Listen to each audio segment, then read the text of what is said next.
a vlog, yeah? Welcome to another video. My name is Watney. I create social media content for super yachts and I fly bush planes around South Africa when I'm not sailing the seas.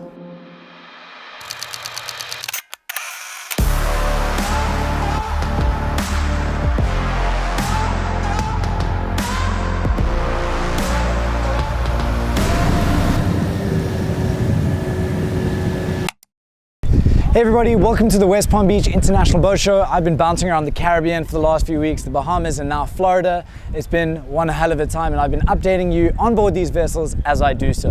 You may have seen some of my other videos where I'm crossing the Atlantic Sea, halfway through the crossing, and I'm updating you every single day along the way. And I got a lot of questions from people going, how is that possible? How have you got internet on board? What does internet on board cost? And how do you even get it? Today we're going to be answering all of those questions.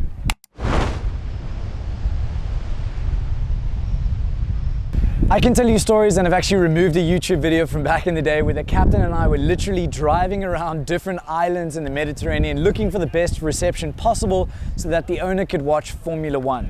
We're now doing 5 knots, which is just idle speed, so that it continues to work until we arrive. And then all of a sudden they were like, don't move, don't move, don't. I was like, what? And he goes, it's working. It was a mix of panic at the time and also a little bit of laughter when the owner fell asleep halfway through the race. That being said, it didn't matter. This is a very common thing. We're so used to being connected on land that when we come on board our boats or people come on board these yachts as guests, they want to be connected. They want to share the stories of where they are, and I do understand it. Hi guys, hope you're well. We are currently moving from Dubai over to Toulon in France. It's about a 23-day crossing and we should be in the Gulf of Aden quite shortly. You must also understand that captains are reliant on weather information to make sure that the vessel gets from point A to point B, and that is a large, important factor of why a lot of these boats have internet or need internet of some kind. So the software I've got, this is what I've loaded up this morning. All I'm doing is hitting play and it's tracking our course, theoretical course coming down from Florida all the way down to St. Martin. That being said as well, there's a huge amount of admin that takes place on these boats on a daily basis. Booking new berths and being able to contact people is seriously important. Before I carry on with this episode and dive into the prices of what it costs to capture internet out at sea, I'd like to thank the sponsor of this video, Surfshark. Surfshark is a VPN that has a lot more benefits than you've probably heard of from other people about what a VPN does. I'm going to tell you how I use a VPN because it might help you save a little bit of money as well. A small trick for anybody searching for flights is to use a VPN for the first time you look for flights. That way, when you come back a second time or later on to book the tickets, they don't hike the price because they were unable to track your IP address. Because I'm always out of South Africa, my bank goes nuts because I'm trying to log in from different countries around the world. I can quickly jump onto Surfshark VPN, target the fact that I'm back home in South Africa, and it allows me to access my banking just like that. In your case, perhaps you just use it to be able to access better movies on Netflix. Surfshark has a 30-day money-back guarantee, so if you don't like it or you're not enjoying the platform, you can simply request to have your money back.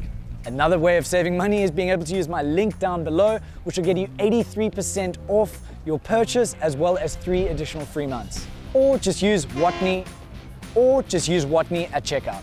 A massive thank you to a new sponsor on this channel, Surfshark VPN. I really appreciate you coming on board and supporting this channel.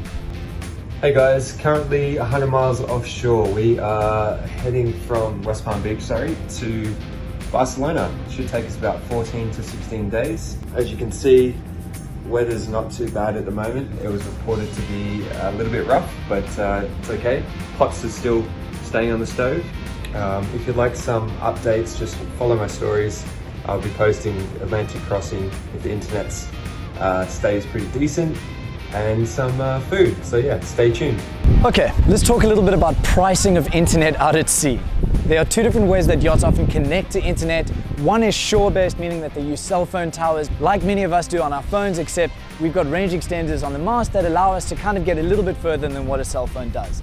That's pretty common. However, it's very limited. The moment you go a little bit further offshore, you start to dive into the only way of capturing internet, which is through a satellite connection. Now, before I tell you these prices, these are often built into annual contracts, which means it doesn't actually matter how much internet you use after that because you've paid for the year anyway. What do you pay?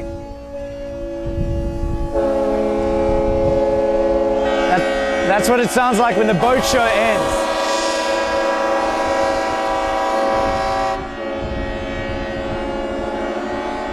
What do you pay for internet at home? Think about the price you pay per month and then think about the download speed that you get. Now imagine getting a bill in the mail.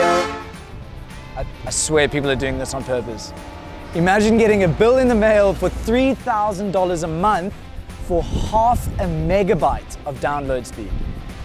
Not too bad, manageable, right? Okay, what about $18,000 to $50,000 for a 5 megabyte to 20 megabyte download speed? That is what many of these mega yachts that are doing these crossings all the time are paying per month just to have internet. Which means that when I did that cross Atlantic and I was updating you guys every single day, that was probably a couple of very expensive selfies.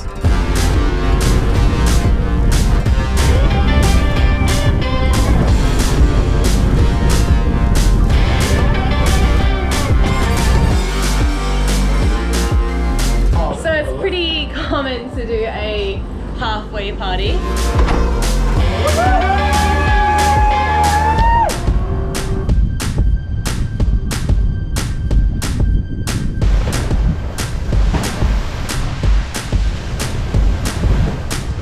Now, in final, I imagine the comment section of this normally goes pretty wild when you talk about pricing on a boat, but here's the reality of it. At the end of the day, many yacht owners come and enjoy their boats for just relaxation, but it's also a really nice place to come and just be able to work. No distractions, a full crew to take care of you and look after all your needs. And it's just one of those places that many yacht owners do go to find privacy and time to work. Well, I'm really glad I'm not the one that has to pay the $50,000 bill because my bank account will run out really quickly. But I just want to say thanks so much for tuning into this video, to Surfshark for sponsoring this episode. And I hope you guys learned something today because it's something that I find totally fascinating that we have so easily accessible when we're on land. But out at sea, it's a totally different experience. Thank you to all these boats for ruining this vlog.